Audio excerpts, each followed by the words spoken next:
नमस्ते दोस्तों। आज के इस वीडियो में हम सीसेट कॉम्प्रिहेंशन 2023 के क्वेश्चंस को सॉल्व करेंगे। इससे पहले अपन ने 2015 से लेकर के 2022 तक के सारे पीवाईक्यूज को अपन ने सॉल्व कर लिया है और आज के इस वीडियो में हम 2023 के कॉम्प्रिहेंशन के पीवाईक्यूज को सॉल्व करेंगे। वही एलिमिनेशन मेथड के साथ में बिना पढ़े कैसे पैसेज के सवालों को टैकल करना है, सारी चीजें इसमें सीखेंगे। ये वीडियो फुल लेंथ नहीं रहेगा। अगर फुल लेंथ वीडियो आपको चाहिए तो डिस्क्रिप्शन में ऐप की लिंक है, उसको जाके डाउनलोड कीजिए और वहाँ पर बहुत ही अफोर्डेबल प्राइस पे आपको सीसेट कॉम्प्रिहेंशन का जो कोर्स है वो आपको मिल जाएगा। टेलीग्राम चैनल की भी लिंक दे रखी है डिस्क्रिप्शन में, उसको जाके ज्वाइन कर लेना, जिससे जो भी लेटेस्ट अपडेट आए वीडियो से रिलेटेड किसी भी तरीके की तो वो आपको मिल सके। तो स्टार्ट करते हैं आज की वीडियो। पहला क्वेश्चन है कि जल का उचित एवं जो समानता से बंटवारा है उसको सुनिश्चित करने के लिए कौन सा व्यवहारिक, युक्तियुक्त और तात्कालिक कार्रवाई हो सकती है। इन चार ऑप्शन में थे। पहला पढ़ो, जल के बंटवारे का एक राष्ट्रीय, व्यवहारिक, विधिक और नीतिपरक ढांचा होना चाहिए। ठीक है, बहुत ज्यादा सही लग रहा है, लेकिन फिर भी दूसरे ऑप्शन को देखते हैं। देश के सभी नदी तंत्रों को जोड़े जाना चाहिए और विशाल जो तालाब है, बांध है, उनका निर्माण करना चाहिए। देखिए ये क्वेश्चन, ये वाला ऑप्शन गलत क्यों होगा? क्योंकि देश में कितनी नदी है, कितनी नदियां हैं, उन सभी को कैसे जोड़ोगे? उसके लिए बजट कितना चाहिए होगा? अपना जो टेरेन है, जो भौगोलिक स्थिति है भारत की, साउथ में देखें तो दक्कन के पठार में कैसे नदियों को आपस में जोड़ोगे? कितना पैसा खर्च होगा? तो ये व्यवहारिक तो नहीं है। ठीक है ना, व्यवहारिक भी आपको बताना, तो व्यवहारिक तो नहीं है। दूसरा यह है कि तीसरा जो ऑप्शन है वो है कि जल के जो अधिक्य वाले क्षेत्र है उसको जल कमी वाले क्षेत्रों में ट्रांसफर करने के लिए नहरें बनानी चाहिए। वही सेम एग्जांपल लो कि भाई साउथ में आप नहरें बनाओगे, कितना खर्चा आएगा? व्यवहारिक नहीं है। ठीक है, अव्यवहारिक सी लग रही है ऑप्शन। डी है कि जल के संकट को दूर करने के लिए कृषि और अलग उद्योग जैसे जो क्षेत्र है उसमें जल की डिमांड को कम कर दो। भाई जल की डिमांड कर देंगे, आर्थिक समृद्धि कैसे सुनिश्चित करोगे? तो सबसे ज्यादा अप्रोप्रिएट आंसर है वो ये है कि जल के बंटवारे का एक राष्ट्रीय, व्यवहारिक और विधिक नीतिपरक ढांचा होना चाहिए, जिसके बेस पर जल के बंटवारे को सुनिश्चित किया जा सके। ठीक है, पहले का हो गया ए। दूसरा देखते हैं, सर्वोत्तम कौन सा ऑप्शन प्रतिबिंबित करता है इस पैसेज को, वो देखना है। देखिए दूसरे का पहला है, शिक्षा प्रणाली को ग्रामीण क्षेत्रों में अवश्य सुदृढ़ किया जाना चाहिए। देखिए हो सकता हो सही हो, लेकिन क्या पैसेज को सर्वोत्तम रूप से प्रतिबिंबित करता है, ये देखना पड़ेगा। उसके लिए आपको पैसेज पढ़ना भी पड़ेगा थोड़ा सा, क्योंकि जैसे ही आ जाए कि पैसेज के हिसाब से क्या उत्तर सही हो सकता है, तो उसको थोड़ा सा आपको पैसेज को ध्यान में रखना पड़ेगा कि पैसेज में मेन बात कौन सी कही गई है। दूसरा ऑप्शन है कि कौशल विकास कार्यक्रम का बड़े पैमाने पर और प्रभावी कार्यान्वयन आज के वक्त की जरूरत है। ठीक है, सही हो सकता है। आर्थिक विकास के लिए केवल कौशल युक्त जो कामगार है उनके स्वास्थ्य और पोषण पे ध्यान देना चाहिए, बाकी किसी भी नागरिक का इतना ध्यान नहीं रखना चाहिए। तो एक्सट्रीम हो गया कि भाई सिर्फ जिनके पास कौशल है उनके स्वास्थ्य और सुपोषण की ध्यान रखो, बाकी जाने दो। ठीक है, तो सी ऑप्शन गलत हो गया। भारत कल्याणकारी राज्य है भाई, सभी के नागरिकों का समान हित सोचेंगे, व्यापक हित के बारे में बात करेंगे। जिस तीव्र आर्थिक समृद्धि की हमें अपेक्षा है उसके लिए लोगों के स्वास्थ्य और सुपोषण पर ध्यान दिया जाना चाहिए। ठीक है, सही हो सकता है, लेकिन आप बात मानो ना कि आर्थिक समृद्धि कौशल के बिना कैसे प्राप्त होगी, तो सी और डी तो हो जाएंगे गलत। ठीक है, ए और बी में अपन दोनों कंफ्यूजन है, उसको थोड़ा सा पैसेज को पढ़ करके देखते हैं कि पैसेज में मुख्य बात कौन सी कही गई है। देखिए श्रम योग्य आयु, ठीक है, उसमें उत्पादनशीलता बता रखी है, श्रम दिवस बता रखे हैं। ठीक है, और कम निष्पादन की बात कर रखी है कि भाई उत्पादकता कम रहती है लोगों की। तो अर्थव्यवस्था पर यह महत्वपूर्ण है कि कुशल कामगारों पर अपेक्षाकृत अधिक निर्भरता बढ़े, और इससे एक सामने चुनौती ये है कि भाई जनसंख्या की जो डेमोग्राफिक डिविडेंड है ना, उसके सामने यही चुनौती है कि भाई स्वास्थ्य वगैरह की सारी चीजें खराब है। तो पहले और दूसरे में देखो, शिक्षा की बात कही गई या नहीं कही गई? कौशल विकास का बड़े पैमाने पर और प्रभावी कार्यान्वयन आज के समय की जरूरत है, और उसके लिए क्या करना पड़ेगा? स्वास्थ्य जैसी सुविधाएं, कौशल जैसी सुविधाएं ये आपको प्रोवाइड करवानी पड़ेगी। ठीक है, एक मिनट।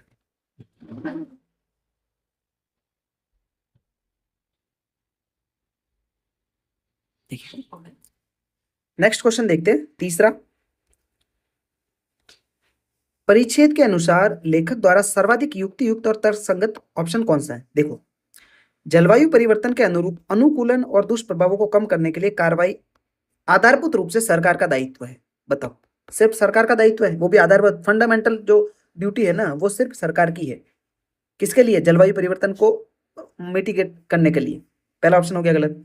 जलवायु परिवर्तन के कारण देश में भूमि उपयोग प्रतिरूपों में सरकारी नीतियों में परिवर्तन होता है। ठीक है, किसानों के जोखिम प्रत्यक्षण उन्हें अनुकूलन के निर्णय लेने के लिए प्रोत्साहित करने हेतु महत्वपूर्ण हो सकते हैं। ठीक है, सही हो सकता है भाई। कैसे होगा अपन देखेंगे। चौथा ऑप्शन पढ़ते हैं कि चूंकि दुष्प्रभावों को कम करना संभव नहीं है, काट दो, क्यों संभव नहीं है, कर सकते हैं। कोऑप मीटिंग्स क्यों होती है, उनको कम करने के लिए तो हो रही है। ठीक है, अब दूसरे और तीसरे में कंफ्यूजन है।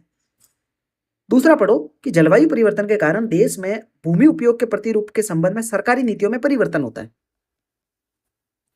भूमि उपयोग प्रतिरूपों में परिवर्तन के लिए सरकारी नीतियों में परिवर्तन इतना प्रभावी तरीके से नहीं होता जितना सी ऑप्शन कह रहा है। सी ऑप्शन में क्या है कि किसानों के जोखिम प्रत्यक्षण, आप अगर जोखिम को प्रत्यक्ष रूप से उसको फेस करोगे तो उसके मिटिगेशन के लिए जो निर्णय लेने की जो क्षमता होगी ना, उसमें आपको प्रोत्साहन मिलेगा।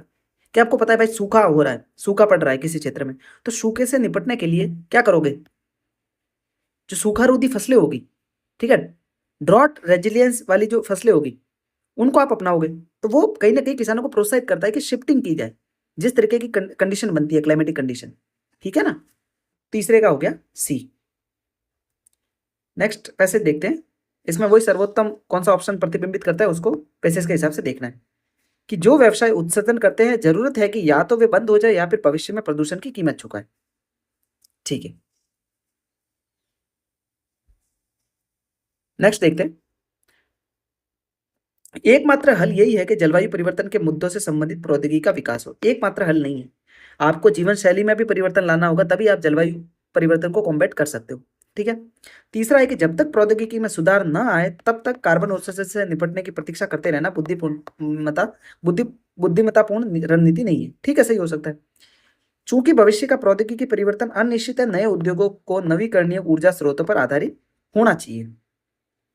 देखिए, अब 11वें को थोड़ा सा पैसेज के हिसाब से देखना पड़ेगा, क्योंकि इसमें दे रखा है कि इस परिच्छेद के अनुसार क्या आंसर सही है।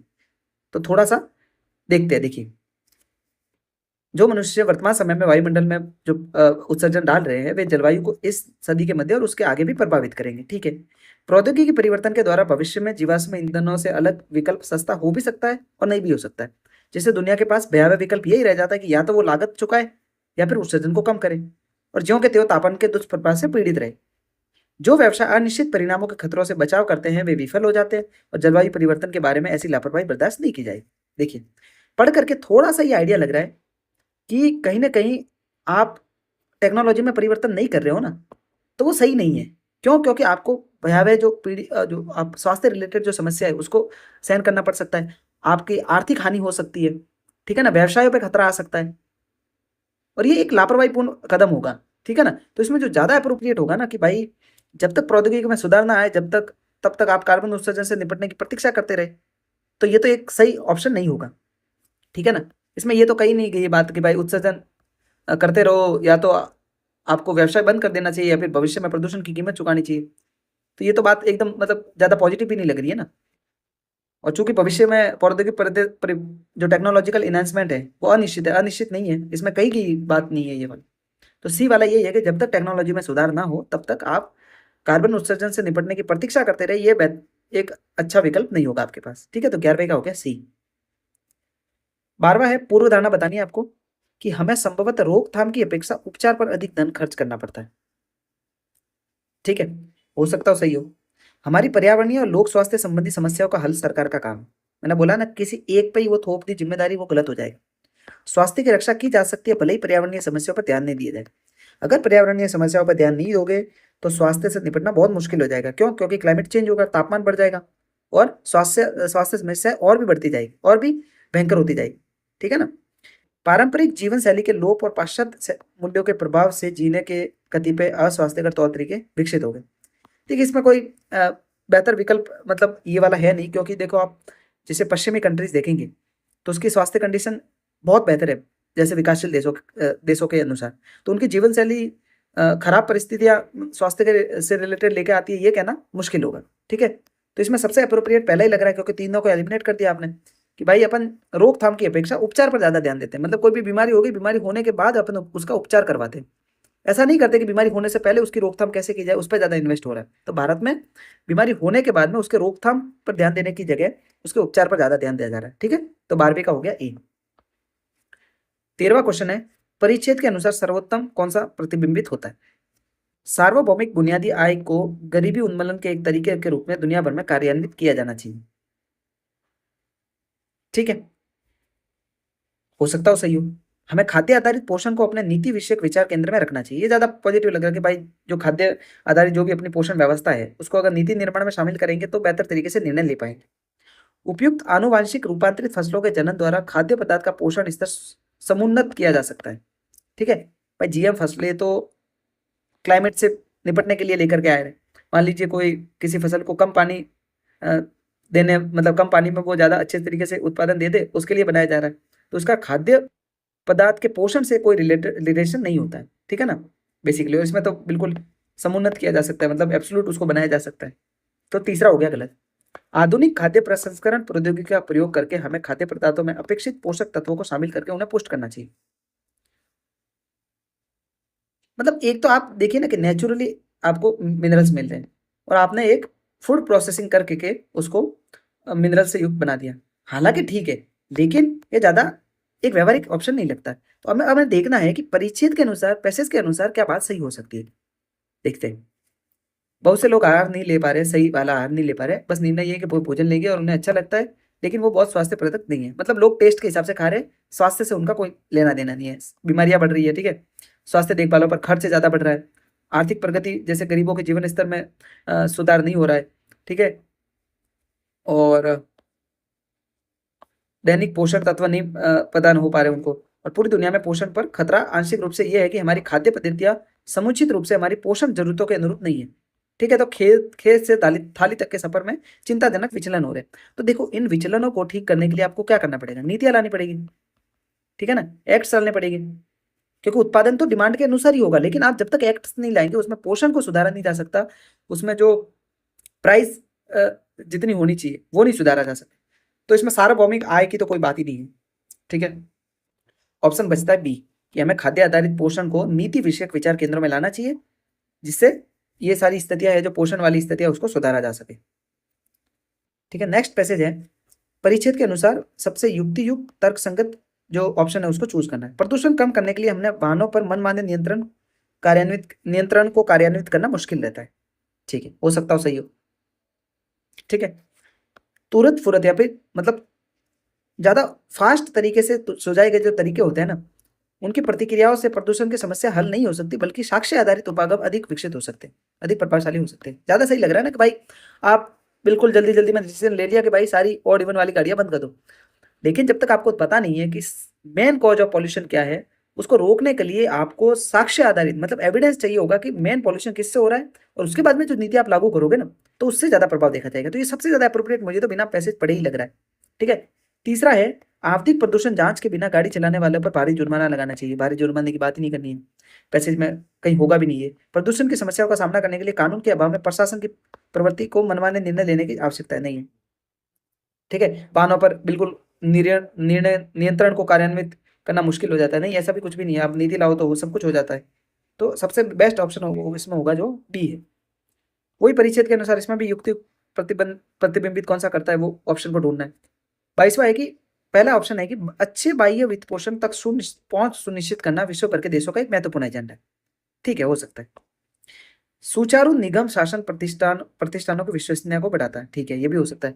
अंतर्राष्ट्रीय पूंजी बाजार ये सुनिश्चित करते हैं कि प्रतिष्ठान अच्छा निगम शासन बनाए रखे। ठीक है, हो सकता है। सुचारू निगम कॉर्पोरेट शासन मजबूत पूंजी श्रृंखला को सुकर बनाता है। ठीक है, ये भी हो सकता है। अब देखिए, अब आपको पैसेज पढ़ना ही पड़ेगा क्योंकि सब में कंफ्यूजन लग रहा है कि सब हो सकते हैं। अब मेन पैसेज में कौन सी बात की गई है उसको देखते हैं। कॉर्पोरेट गवर्नेंस संरचनाएं कंपनियों को उत्तरदायित्व और नियंत्रण उपलब्ध कराने के लिए प्रोत्साहित करती है। ठीक है, एक आधारभूत कारण है कि निगम शासन क्यों पूरे विश्व में आर्थिक और राजनीतिक एजेंडे की तरफ उन्मुख हो रहा है, आर्थिक और राजनीतिक एजेंडे की तरफ। अंतर्राष्ट्रीय पूंजी बाजारों में त्वरित बहुत ज्यादा ग्रोथ देखी गई है और प्रभावी शासन व्यवस्था के लिए प्रतिष्ठानों के बाह्य वित्तपोषण की ओर पहुंच को बढ़ाता है, जिसके परिणाम स्वरूप अपेक्षाकृत अधिक निवेश, उच्चतर संवर्धी और रोजगार होते हैं। निवेशक ऐसी जगह निधीयन का प्रयत्न करते हैं जहां प्रकटन के मानक, समय और सटीक वित्तीय रिपोर्टिंग सभी हितधारकों के लिए समान व्यवहार के रूप में होती है। अब देखिए, इसमें बात की गई है कि निगम को ये सारी चीजें जो भी फायदा होता है, एट द एंड निगम एक कॉर्पोरेट कहाँ जाएगा, कंपनी कहाँ जाएगी निवेश करने के लिए, जहां पर अच्छे मानक हो, समय मतलब ठीक मिल जाए उनको और सटीक वित्तीय रिपोर्टिंग हो, उसी देशों में वो इन्वेस्ट करेंगे। तो एट द एंड उनको फायदा कैसे होगा, देखिए, आर्थिक और राजनीतिक एजेंडे की तरफ होते हैं प्रभावी जो निगम शासन है, और वो बाह्य वित्त पोषण की तरफ पहुंच तो बढ़ाते हैं, और वो अधिक निवेश और उच्चतर संवर्धी और रोजगार जनरेट करते हैं। तो ये कब होगा?